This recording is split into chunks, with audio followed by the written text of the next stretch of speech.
Hello बच्चों, आपका स्वागत है साइंस जीवी चैनल पे।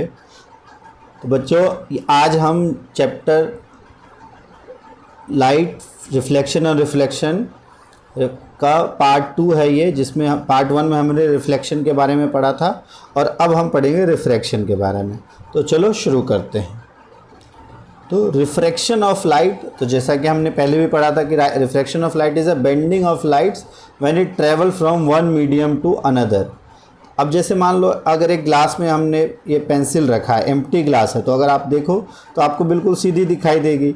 लेकिन अगर इसी में आप पानी थोड़ा सा रख दो तो एक्चुअल इसको यहाँ आना था, लेकिन ये थोड़ी सी बेंड हो गई है और इस तरफ आ गई है ये। तो इसी तरह की जो बेंडिंग है इसी को कहते हैं हम रिफ्रैक्शन ऑफ लाइट। जब भी कभी लाइट ट्रैवल करती है, हमने पिछले चैप्टर में पढ़ा कि लाइट स्ट्रेट लाइन में ट्रैवल करती है, लेकिन जब भी लाइट एक मीडियम से दूसरे मीडियम में ट्रैवल करती है तब लाइट का जो बेंडिंग होता है इसी को हम कहते हैं रिफ्रैक्शन। और law of refraction of light क्या होता है कि the incident ray, normal and refracted रे। जिस तरह से हमने लॉ ऑफ रिफ्लेक्शन पढ़ा था उसी तरह से लॉ ऑफ रिफ्रैक्शन की भी कुछ इंपॉर्टेंट है कि जो इंसिडेंट रे, नॉर्मल और रिफ्रैक्टेड रे सारे सेम प्लेन में होते हैं, और जो एंगल ऑफ इंसिडेंस और एंगल ऑफ रिफ्लेक्शन, जो रिफ्रैक्शन है, वो उसका जो साइन आई है बाय साइन आर, ये हमेशा कांस्टेंट होता है। अगर हम रिफ्रैक्शन की बात करें, जैसे आपने रिफ्लेक्शन की बात की, मान लो एक मीडियम है, यहाँ से कोई ये इसका नॉर्मल है, तो ये लाइट आ रही है, that is called incident ray. और ये इस नॉर्मल से, अगर इस मीडियम, ये डेंसर मीडियम है, तो ये बेंड हो जाएगी इसकी तरफ, दैट इज दिस रे, और फिर जब ये रिफ्लेक्ट हो जाएगी ये, तो ये है आपका आई, ये है आर, ये एंगल कहलाता है एंगल ऑफ रिफ्रैक्शन, ये एंगल है एंगल ऑफ इंसिडेंस। तो एंगल ऑफ इंसिडेंस और एंगल ऑफ रिफ्रैक्शन, इसका जो साइन रेशियो है ये हमेशा कांस्टेंट होता है, ठीक है। और ये जो कांस्टेंट है ये रिफ्रैक्टिव इंडेक्स के बराबर होता है। ये इसी कांस्टेंट को हम कहते हैं refractive index of the medium, इस मीडियम का रिफ्रैक्टिव इंडेक्स। अब refractive index it is the of a medium gives the indication of light bending ability, कि जिसका रिफ्रैक्टिव इंडेक्स जितना ज़्यादा होगा उसमें लाइट उतनी ही ज़्यादा बेंड होगी। या इसको हम इस तरह से लिख सकते हैं कि स्पीड ऑफ, अगर n/1 means the speed of light in medium 1 and speed of light in medium 2। अगर 1 से 2 में आ रही, मान लो ये मीडियम 1 है और ये 2 है, तो अगर 1 से लाइट 2 में आ रही है और ये बेंड हो रही है, तो इसका मीडियम हम निकालेंगे speed of light in medium 1, जहाँ से आ रही है और जहाँ को जा रही है, दैट इज़ इन मीडियम 2, तो v1/v2।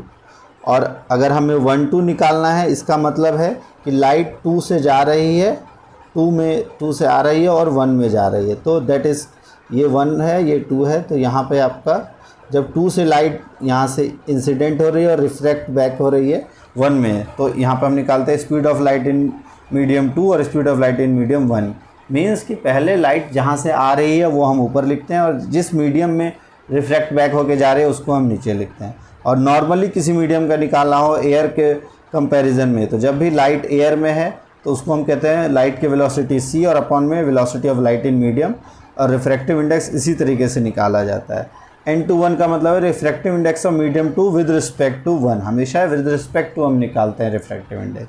अब कुछ इंपॉर्टेंट मटेरियल्स है जिसके रिफ्रैक्टिव इंडेक्स आपको पता होने चाहिए, और रिफ्रैक्टिव इंडेक्स जिसका जितना ज़्यादा होगा उसमें लाइट की स्पीड उतनी ही, उसमें बेंडिंग उतनी ही ज़्यादा होगी। और जो स्पीड है, अगर आप फॉर्मूला ध्यान से समझो तो c/v है, तो ये तो कांस्टेंट वैल्यू है। तो अगर हम रिफ्रैक्टिव इंडेक्स की बात करें तो it is inversely proportional to velocity of that light in that medium. तो जिसका रिफ्रैक्टिव इंडेक्स जितना ज़्यादा होगा उसकी वेलोसिटी उतनी ही कम होगी। जो रिफ्रैक्टिव इंडेक्स है वो इन्वर्सली प्रोपोर्शनल टू वेलोसिटी होता है, ये आपको पता होना चाहिए। तो एयर का जो है, क्योंकि एयर में लाइट की स्पीड अप्रॉक्सीमेटली सेम होती है, तो इसका रिफ्रैक्टिव इंडेक्स 1 होता है। आइस का रिफ्रैक्टिव इंडेक्स 1.31, वाटर का 1.33। तो जैसे जैसे डेंसर मीडियम आता जाएगा, जिसका रिफ्रैक्टिव इंडेक्स ज़्यादा है उसे कहते हैं डेंसर, जिसका रिफ्रैक्टिव इंडेक्स कम है उसे कहते हैं रेयर मीडियम। तो जैसे जैसे डेंसर मीडियम आएगा लाइट की स्पीड कम होती रहेगी। केरोसिन 1.44, फिर क्वार्ट्ज में होती है 1.46, टर्पेंटाइन ऑयल में 1.47, बेंजीन में 1.50, फिर क्राउन ग्लास, इसमें 1.52, फिर balsam, rock salt, carbon disulphide, ये ऑर्गेनिक सॉल्वेंट होता है, इसमें 1.63, रूबी में 1.71, सफ़ायर 1. और सबसे कम होती है, सबसे अधिक रिफ्रैक्टिव इंडेक्स और सबसे कम लाइट का स्पीड जो है वो होता है डायमंड के अंदर, दैट इज़ 2.42 इसका रिफ्रैक्टिव इंडेक्स होता है। तो अब रिफ्रैक्शन अगर हम स्फेरिकल लेंस के थ्रू देखें तो रिफ्रैक्शन बाय स्फेरिकल लेंस, तो there are two types of lens, one is convex lens and another is concave lens. तो जब दो कॉन्वेक्स सरफेस, ये कॉन्वेक्स सरफेस, ये कॉन्वेक्स सरफेस, जब इन दोनों को हम मिलाते हैं that is called convex lens. इसके जो दोनों तरफ है वो कॉन्वेक्स सरफेस होती है, और ये भी कॉन्केव सरफेस, ये भी कॉन्केव सरफेस, तो दो कॉन्केव सरफेस जब जुड़ेंगी that is called concave lens. तो अब इसमें भी वही सेम सारी चीज़ें, सेंटर पॉइंट जो है उसे हम कहते हैं फोकस, ये आपको पता होना चाहिए। Centre point of the lens is known as optical focus.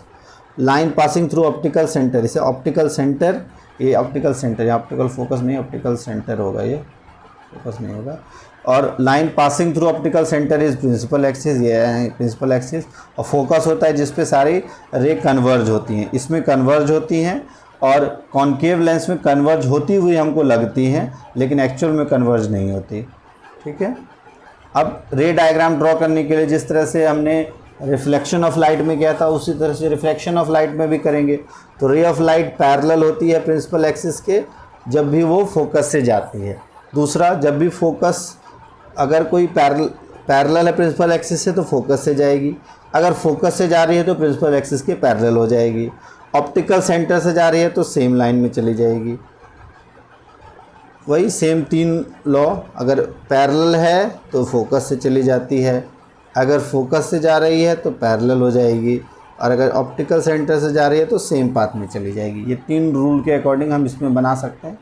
ठीक है, अब पहला है इमेज बिटवीन, अब सेम कॉन्वेक्स लेंस के जितने इमेजेस बन सकते हैं between O and F, O is optical centre, F is this.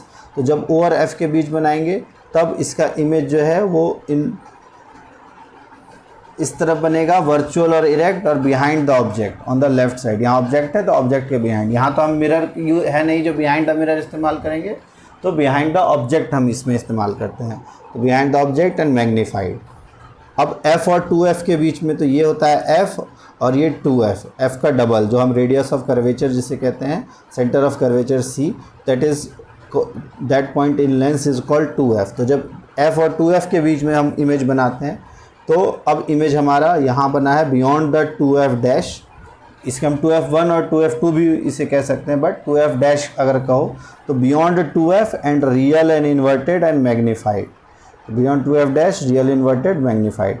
Same 6 image जिस तरह से के मिरर में बने थे उसी तरह से कॉन्वेक्स लेंस में भी 6 पोजीशन पे बनती है, जिसमें 5 पोजीशन पे रियल इन्वर्टेड होती है, एक पोजीशन जब आपका P और F या ऑप्टिकल सेंटर O और F के बीच हो तो वर्चुअल और इरेक्ट होती है, बाकी सभी में रियल इन्वर्टेड। और रियल इन्वर्टेड है तो एक में हाईली एनलार्ज, जब हम फोकस पे रखें तो between F and 2F enlarge, at 2F same size, beyond 2F dash diminished, और एट इन्फिनिटी हाईली डिमिनिश्ड। तो ये आपको पता होना चाहिए। कॉन्केव लेंस के सिर्फ 2 पोजीशंस होते हैं। जब हम कॉन्केव लेंस के सामने अगर एट इन्फिनिटी हो तो वो पैरेलल मिलती हुई दिखाई देती हैं, बट एक्चुअल में ये डाइवर्ज हो जाती हैं। और जब in front of optical centre और इन्फिनिटी के बीच में हो तब जो हम इसका निकालते हैं तो ये डिमिनिश्ड साइज़ होता है। ठीक है, between optical centre and this, तब ये डिमिनिश्ड साइड होगा and in front of mirror. तो इसमें हमेशा वर्चुअल और इरेक्ट इसमें इमेज बनी, जिस तरह कॉन्वेक्स मिरर में बनी थी उसी तरह से कॉन्केव लेंस में बनती है। अब अगर ध्यान से देखो तो ये क्या कर रही है, लाइट को डाइवर्ज कर रही है, और कॉन्केव मिरर की अगर हम इमेजेस देखें तो ये क्या करती हैं, लाइट को कन्वर्ज करती है। तो इसीलिए जो कॉन्वेक्स लेंस है, कॉन्वेक्स लेंस, तो कॉन्वेक्स लेंस को हम कहते हैं, कॉन्वेक्स लेंस होता है हमारा कन्वर्जिंग लेंस। क्या होता है, कन्वर्जिंग लेंस। और कन्वर्जिंग मतलब एक जगह इकट्ठा करना, और कॉन्केव लेंस होता है हमारा डाइवर्जिंग लेंस, जो लाइट को डाइवर्ज करता है, उसको फैलाता है। तो ये आपको पता होना चाहिए, diverging lens is concave lens, converging lens is convex lens. अब सेम साइन कन्वेंशंस जिस तरह से हमने मिरर्स के केस में क्या थे, अगर आपने नहीं देखा है तो ये ऊपर वाले बटन को दबा के आप पार्ट 1 देख सकते हो। तो साइन कन्वेंशंस फॉर लेंसेज जो है सेम है जैसे स्फेरिकल मिरर्स के थे, except all the distance are measured from optical centre. अगर राइट में है डिस्टेंस तो पॉजिटिव एक्स एक्सिस, लेफ्ट में है तो नेगेटिव एक्स एक्सिस, सेम उसी तरीके से जैसे हमने किया था। और यहाँ फॉर्मूला होता है आपका लेंस फार्मूला, मिरर फार्मूला अगर आपने पढ़ा था 1/v + 1/u = 1/f। ये था हमारा लेंस मिरर फार्मूला। लेंस फार्मूले में यहाँ नेगेटिव हो जाता है, तो इस चीज़ का आपको ध्यान रखना है। याद कैसे रखोगे, देखो नेगेटिव ये लॉस से आप लेंस फार्मूला याद रख सकते हो। लेंस फार्मूले में नेगेटिव होता है, लॉस होता है, और उसका उल्टा आप पॉजिटिव यहाँ लिख सकते हो। लेंस का उल्टा मिरर, मिरर का पॉजिटिव। तो इस तरह से आप आसानी से याद रख सकते हो।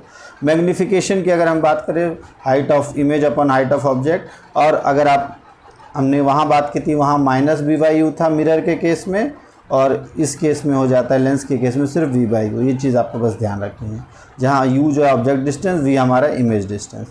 अब एक आता है आपका जो लेंस है उसको आप पावर निकालना होता है। तो पावर ऑफ लेंस क्या होता है, it is the reciprocal of its focal length. जो फोकल लेंथ है उसका रेसिप्रोकल कहलाता है पावर, और इसकी यूनिट होती है डायोप्टर। क्या होती है इसकी यूनिट, डायोप्टर। ठीक है, डायोप्टर इसकी यूनिट होती है। और पॉजिटिव और नेगेटिव लेंस आगे हम पढ़ेंगे, और ऐसा unit for power of lens is dioptre. तो इस तरह से रिफ्लेक्शन ऑफ लाइट के अगर आपने वीडियो नहीं देखा है पहले वो देखो, तब आपको ये बहुत आसानी से समझ में आ जाएगी। ठीक है, और अगर आपको ये वीडियो अच्छी लगी हो तो चैनल को लाइक करो, सब्सक्राइब करो, कमेंट करो। और अब जो रिफ्लेक्शन ऑफ लाइट और रिफ्रैक्शन ऑफ लाइट दोनों से रिलेटेड क्वेश्चंस से एक नेक्स्ट वीडियो जिसमें हम मिरर इमेजेस और इससे रिलेटेड न्यूमेरिकल्स के लिए एक अलग वीडियो लेके आएंगे, वो नेक्स्ट 3rd पार्ट होने वाला है। तो फिलहाल आप पार्ट आपने देख ही लिया होगा, 2nd पार्ट देखो। अगर कोई डाउट है तो प्लीज़ कमेंट बॉक्स में कमेंट करो, और like, subscribe, share this channel, and thanks for watching. Do like, subscribe science JV। Bye bye, best of luck, and target अपना याद रखना 90+ इन साइंस।